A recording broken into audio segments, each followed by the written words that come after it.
Bom, amigos, nós estamos de volta. Hoje em nossa mesa redonda, aqui na redação do Jornal da Imprensa, o vereador Anselmo Pereira.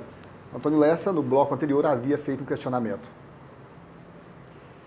Essa posição de considerável parcela de liderança do PMDB não estaria atrelada ao fato de que, a partir do José Rezende Machado, que não chegou à presidência da superintendência da SUDECO, e outros membros do partido não conseguiram ser nomeados a postos de relevância no governo federal, isso também não cria todo esse ambiente desfavorável ao acordo efetivo com o Paulo Garcia? Cria. Isso tem trazido, a meu entender, um certo constrangimento nessa aliança do PMDB com o PT. Essa visão municipal, ela tem um reflexo lá na federal, porque eu vou lhe ser honesto, eu acho que a federal não cumpriu com as suas obrigações.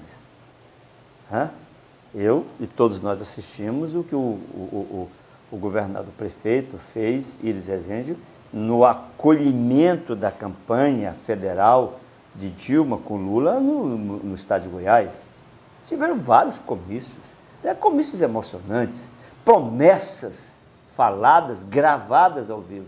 Aonde está o acolhimento das figuras expressivas do PMDB no cenário nacional?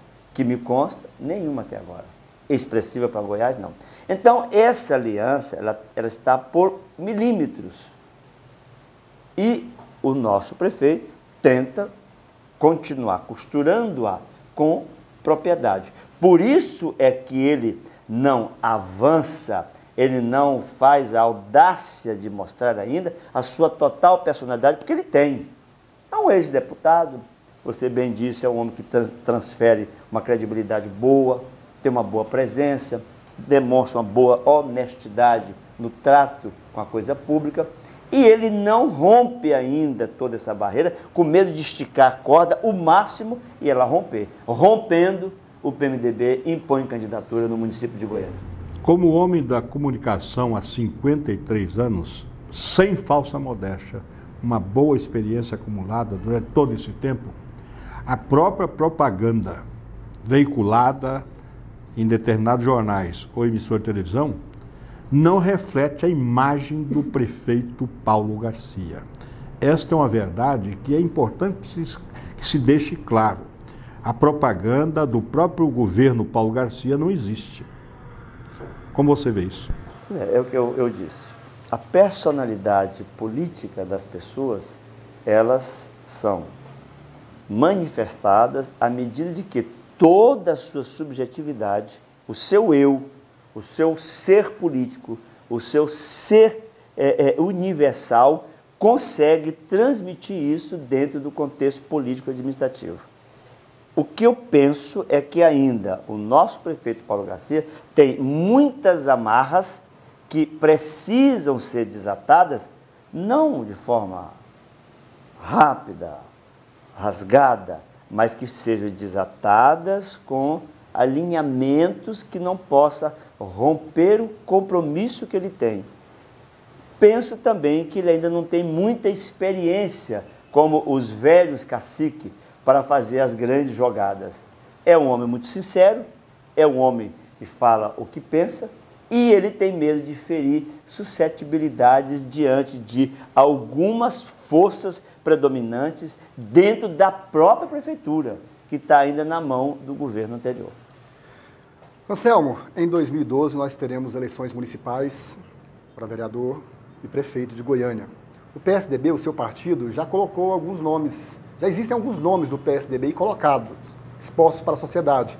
No caso do deputado federal Leonardo Vilela, temos também aí o Fábio Souza, João Campos, enfim, e outros nomes que estão surgindo por aí. Na sua visão, como parlamentar, como vereador de Goiânia pelo PSDB, o senhor defende algum desses nomes aí ou cabe um outro nome que seja da base de apoio do governador Marconi Perillo, no caso do próprio senador Demóstenes Torres? No primeiro momento, como PSDBista, eu entendo que o PSDB já cedeu muito aos outros partidos aliados. Se você fizer um resumo dos últimos pleitos municipal, o PSDB cedeu para outros partidos aliados. Sandy Júnior foi candidato 2 vezes. Nós não impusemos a candidatura do PSDB.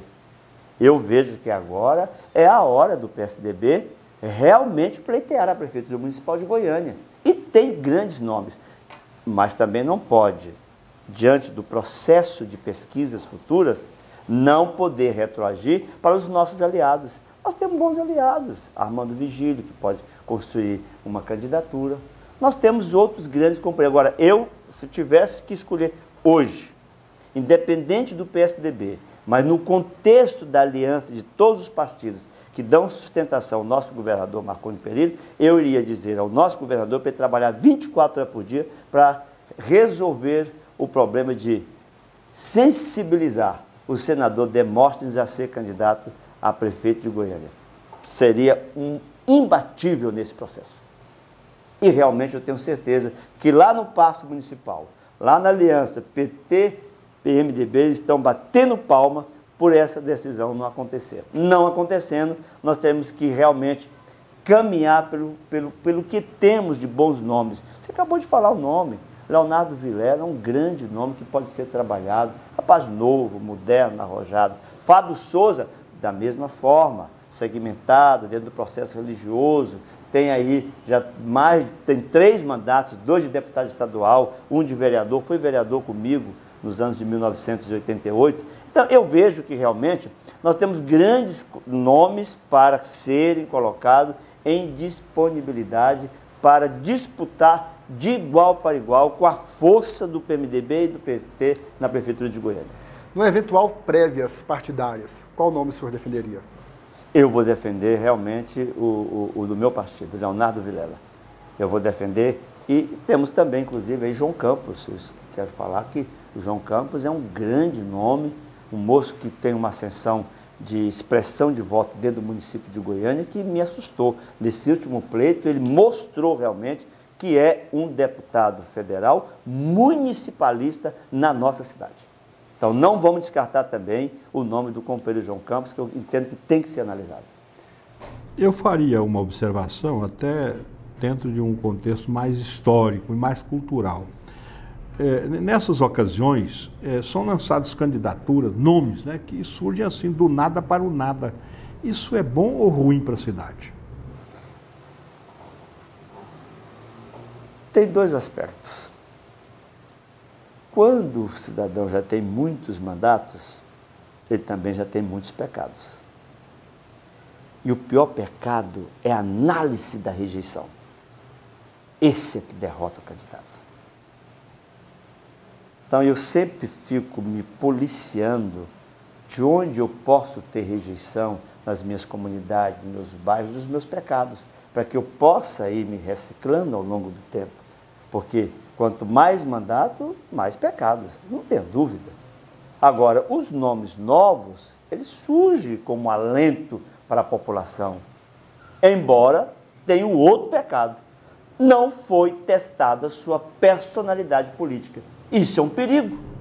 E a sociedade, a história brasileira, Tem principalmente, errado muito. e do mundo, nos mostra o seguinte: o aventureiro é uma ameaça a qualquer comunidade. E, aliás, perigosa, porque eu acabei de dizer, você não conheceu a sua personalidade política. Eu tenho um amigo que diz, queres conhecer alguém? Viaja com ele. Eu falei, mas só isso? Dar a ele o poder. Então, quando você dá o poder para o desconhecido, esse é o perigo. Ele vai mostrar a sua verdadeira face e que geralmente não é aquela que ele mostrou nos palanques. Em nível nacional, eleições 2014, Aécio Neves, José Serra, Geraldo Alckmin e outro nome que está surgindo aí nas hostes tucanas, Marconi Perillo. Como é que o senhor vê essa possibilidade do nosso governador ser candidato a presidente da República em 2014 pelo PSDB? Os 2 outros nomes que você já citou já foram testados. Não ganharam para o governo federal, para a República. Aécio Neves e Marconi Perillo são de uma geração diferente. Precisam ser testados. Nessa última eleição, eu tinha a impressão que o Aécio Neves emplacaria para a candidatura. E deveria ter sido ele. Hoje nós temos o nome de Marconi Perillo, que desperta no cenário nacional como um nome promissor. Mas está na mesma escola e no mesmo comportamento de Aécio Neves. Porquanto, mais do que nunca, deverão convergir, conversar exaustivamente para o enfrentamento nacional. Porque, queira ou não queira, a nossa presidenta continua dando certo. Embora com alguns programas que eu reputo que deveriam já ter sido até cortados, alguns programas do assistencialismo exagerado, mas nós estamos ainda mantendo no patamar da República um equilíbrio político, administrativo e financeiro interessante. Porquanto, para impor uma candidatura de enfrentamento, precisa de nomes que realmente sejam modernos, avançados, visionários e que sejam essencialmente atrevidos no processo eleitoral. Anselmo, 7º mandato, ainda há fôlego para a busca do 8º mandato na Câmara Municipal de Goiânia? Política me lembra quase como Semana Santa, Carnaval, a festa de Santos Reis, que eu sou devoto. Você se renova todos os dias. Eu me empolgo quando eu saio às ruas, eu vou nos bairros. Eu acabo de vir de uma questão aqui agora, de levar todos os permissionários do mercado aberto do bairro Popular, né?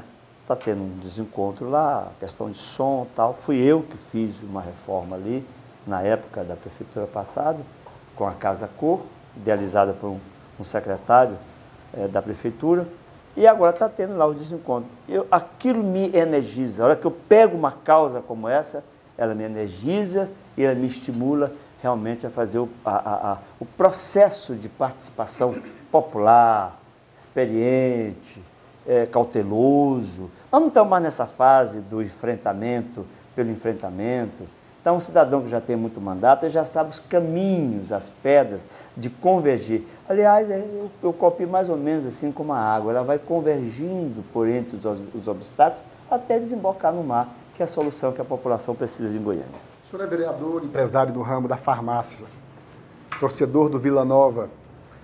Vitamina C em 2012? Olha, eu acho que não é nem vitamina C.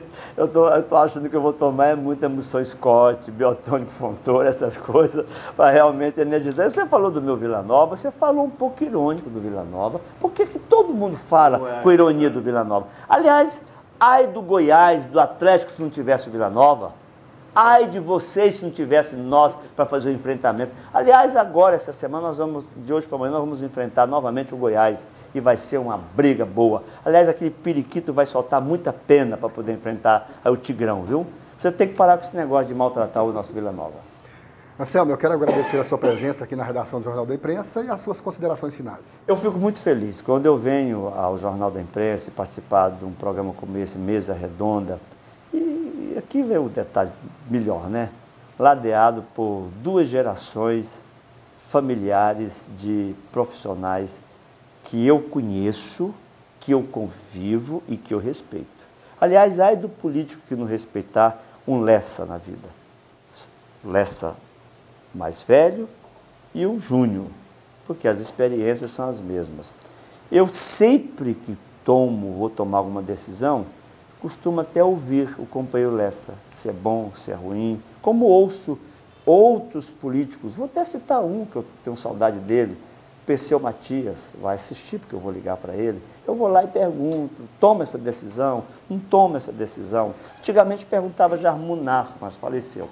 Mas eu ladeado por 2 jornalistas de uma geração muito experiente e da geração moderna, para mim é um privilégio eu fazer esse depoimento aqui, que vai ficar guardado para o resto da minha vida. Um abraço a todos os telespectadores do Jornal da Imprensa e daqueles que dão o prazer de estar conosco nesta mesa redonda. Agradecer a presença do jornalista Antônio Lessa. Lembrando a todos que essa entrevista você pode ver também no site www.tvjornaldaimprensa.com.br e também na Rádio Jornal da Imprensa, www.radiojornaldaimprensa.com.br. Obrigado a todos e até a próxima.